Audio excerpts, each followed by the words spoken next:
Amigos, ¿qué tal? Gracias por acompañarnos esta noche fría, esta noche agradable.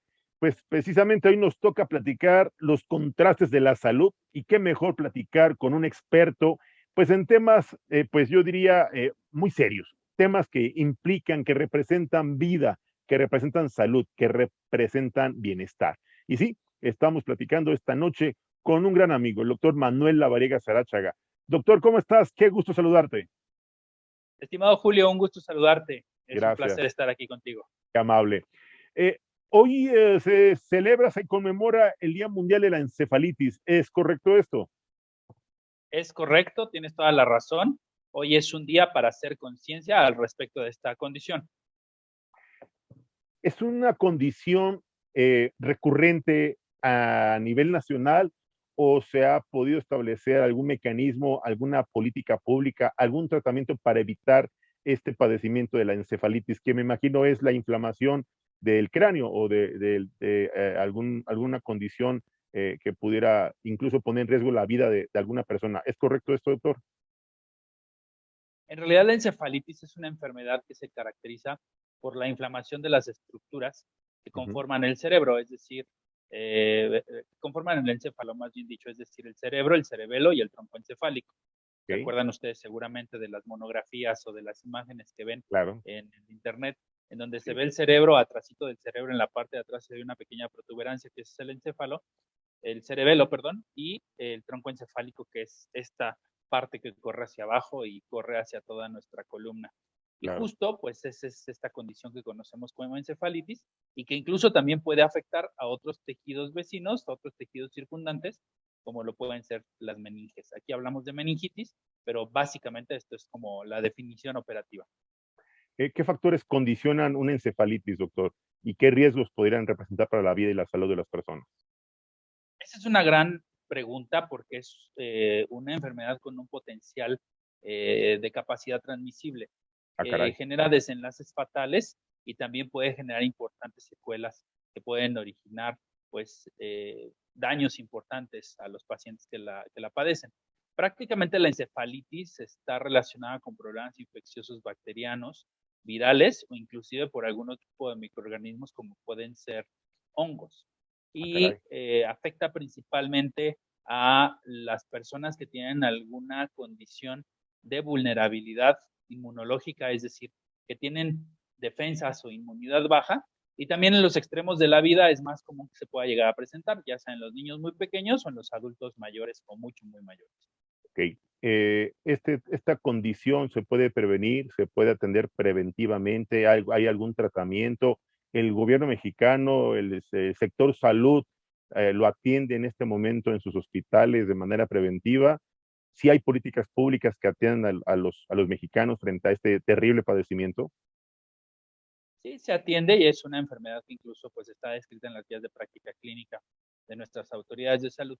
Sin embargo, pues no es una condición como tal de prevención al 100%. O sea, sí hay situaciones como por ejemplo el lavado correcto de manos, la higiene respiratoria, influyen de manera importante en la disminución de esta transmisión, porque como les comentaba, es una condición relacionada a hongos, a bacterias y a virus. Si nosotros tenemos medidas higiénicas saludables o suficientes, pues vamos a cortar este proceso de transmisión. Pero si no tenemos esta, pues, premura, esta cautela, pues entonces sí se puede llegar a presentar esta condición de riesgo y bueno, pues afectar a estos bebecitos o a estos adultos mayores o a estas personas que tienen alguna condición de inmunosupresión y esto generar la encefalitis. Caray, entonces debo entender que en el momento en el que el sistema inmunológico de una persona baja o se cae, podría ser candidato a una encefalitis y sufrir las consecuencias me imagino, con algún tipo de secuelas para la vida diaria de los que la han padecido. ¿Hay secuelas graves, doctor? Sí, y aquí tocaste tres puntos importantes. Ahorita te cuento un poquito de esta condición de transmisión, Por pero favor. quiero adelantarte. Por ejemplo, los pacientes que tienen COVID se han reportado encefalitis relacionadas a COVID. De Sí, hecho, de las encefalitis que se han presentado en estos últimos 2 años, prácticamente un 23% de las encefalitis están relacionadas a COVID. Es decir, el virus afecta el tejido nervioso.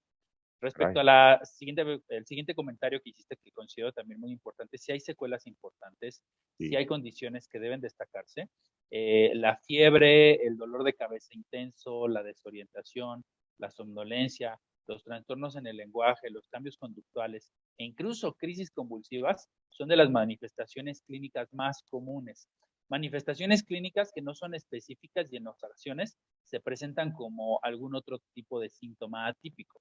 Por eso es fundamental que cuando se presente este tipo de síntomas, pues de inmediato se busque pues ayuda con un experto para que pueda ser diagnosticado de manera correcta. Y caray. bueno, aquí el tercer punto que comentaste, y nada más para cerrar este Por comentario, favor, por sí favor. deja secuelas importantes. Los pacientes que sufren encefalitis tienen inflamación del cerebro, como lo comentamos.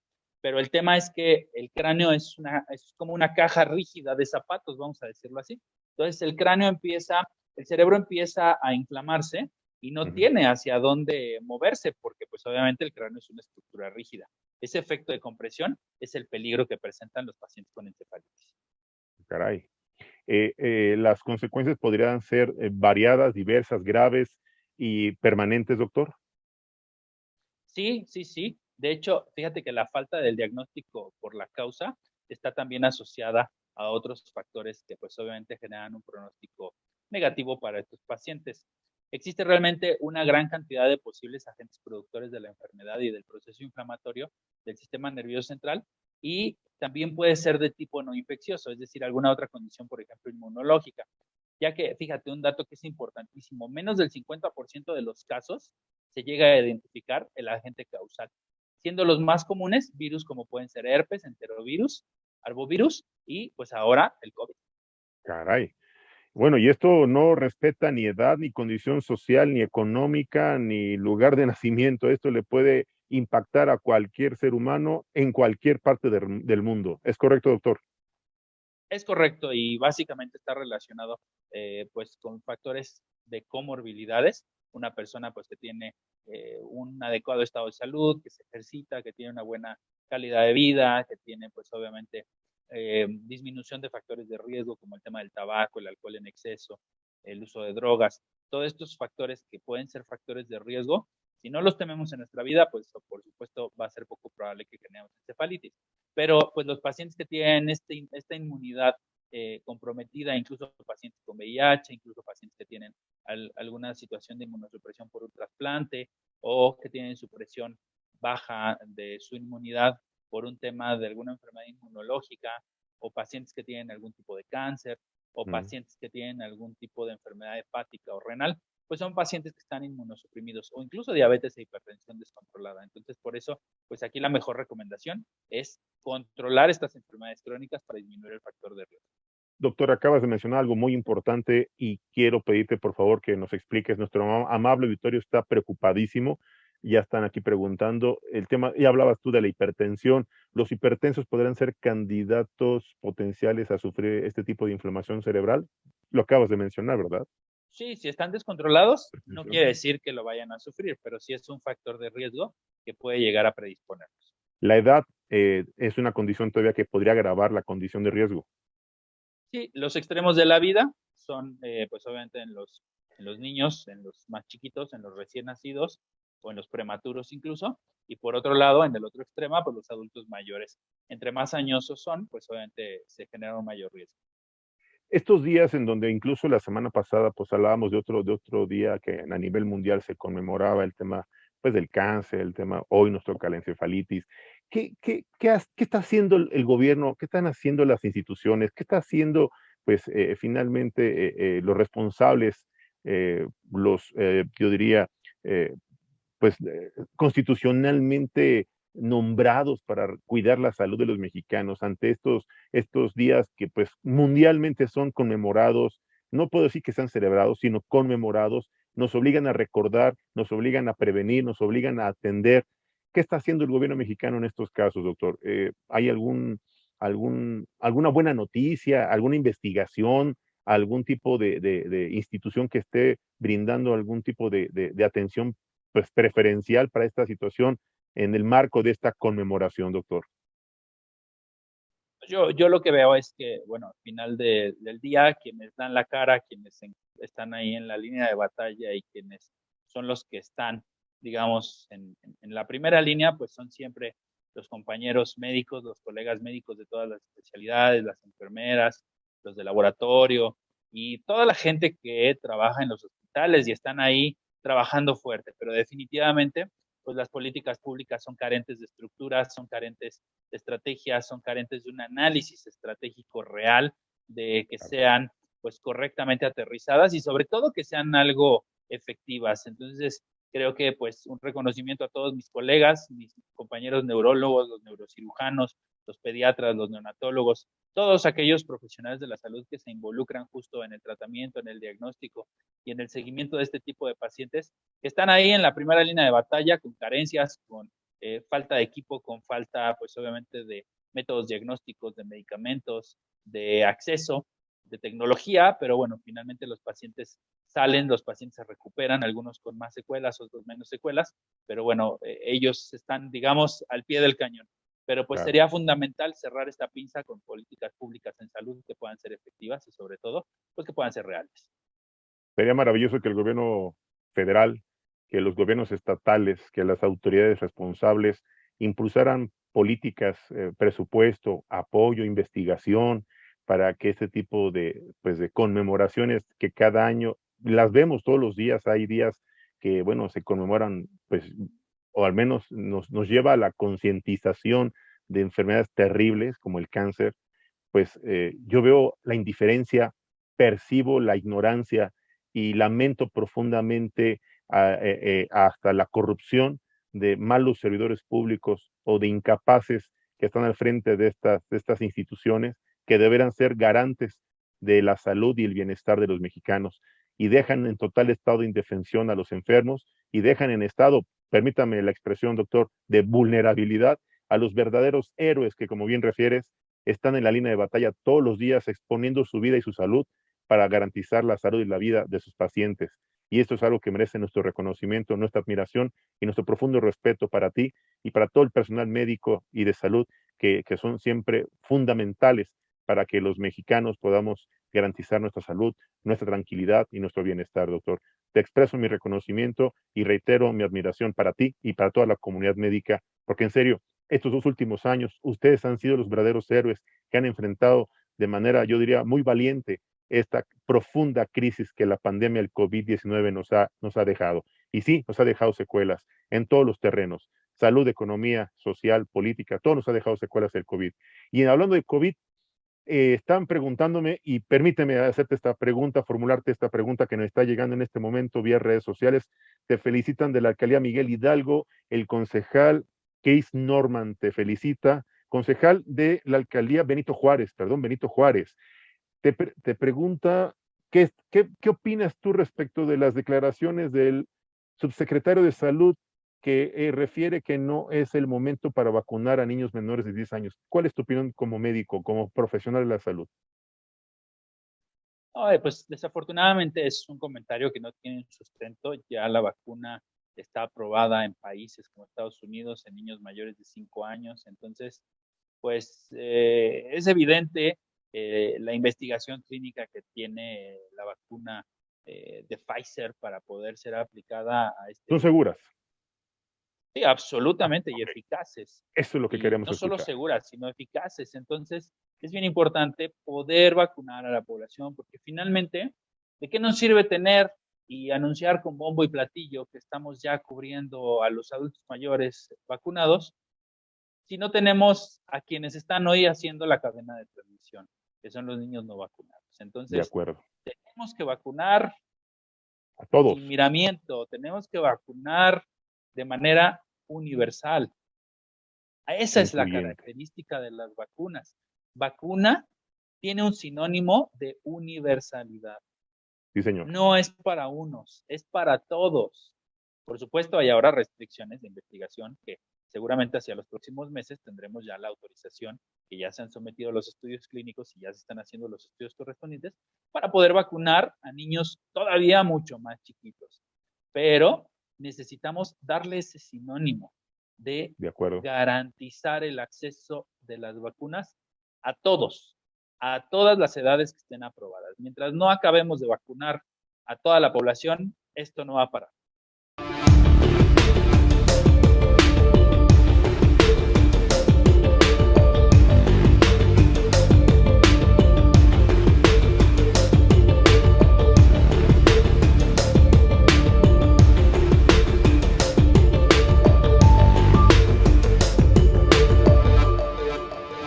Platicando con el doctor Manuel Lavariega Saráchaga, experto en temas de COVID, un hombre con una gran trayectoria y experiencia profesional en temas de diabetes, un hombre con reconocimiento internacional, un profesional de la salud que tiene la autoridad profesional, ética, para aclararnos este tipo de planteamientos. Doctor, ¿consideras tú que esta cadena de contagio podría prolongar la situación que hoy estamos viviendo? Digo, está tal, parece saliendo la cuarta ola.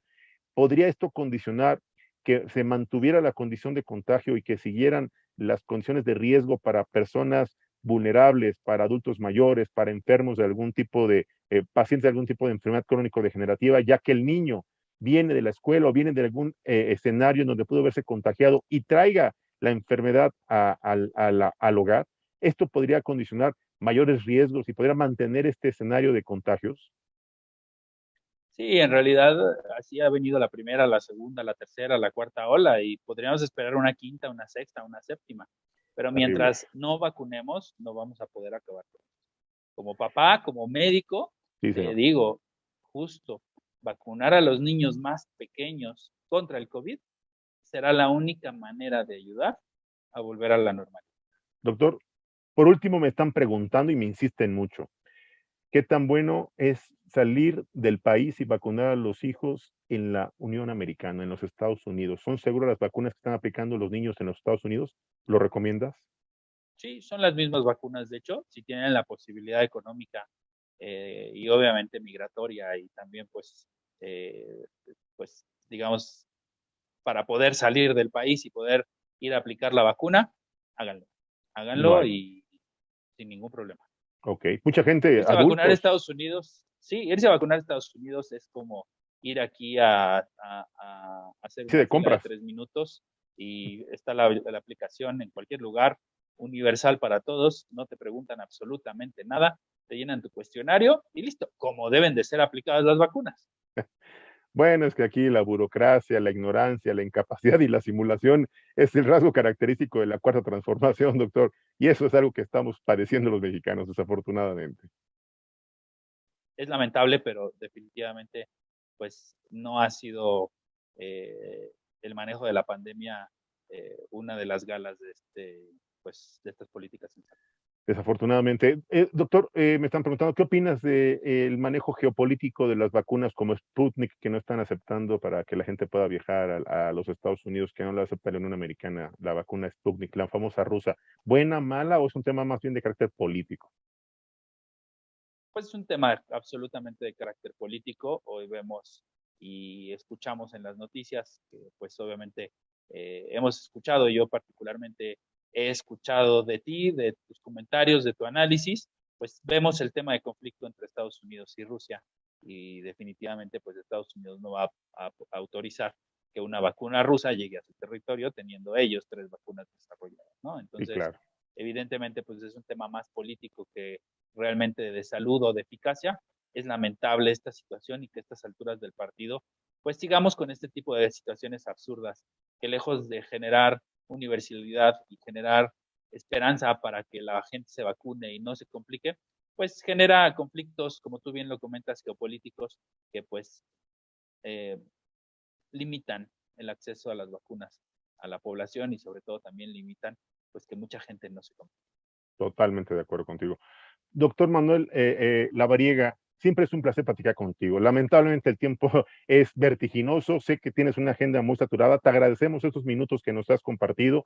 Te molestamos la próxima semana, si nos lo permites, porque traes una batería de preguntas, eres muy taquillero, ¿eh? Ya en redes sociales aquí hay muchas reacciones y quisiéramos molestarte la próxima semana porque hay varios temas que queríamos pues, preguntarte, pero lamentablemente el tiempo nos gana. ¿Sería posible molestarte la próxima semana? Julio, estoy siempre para servirte a ti y a todo tu auditorio, a todo tu equipo. Es un honor de verdad participar contigo Y Gracias. pues cuando ustedes necesiten, yo estoy disponible siempre para todos ustedes. Muchísimas gracias. Pues, amado auditorio, ya escuchó a una voz autorizada, a un verdadero profesional de la salud, al doctor Manuel Lavariega. Y bueno, pues ya está el compromiso para la próxima semana darles puntual seguimiento a los temas de salud aquí en los contrastes de la salud, en Contrastando Ideas. Doctor Manuel Lavariega, te mando un fuerte abrazo, muchas gracias y estamos en comunicación. Otro de regreso. Un fuerte abrazo también, que tengan un excelente resto del día. Gracias, muy amable.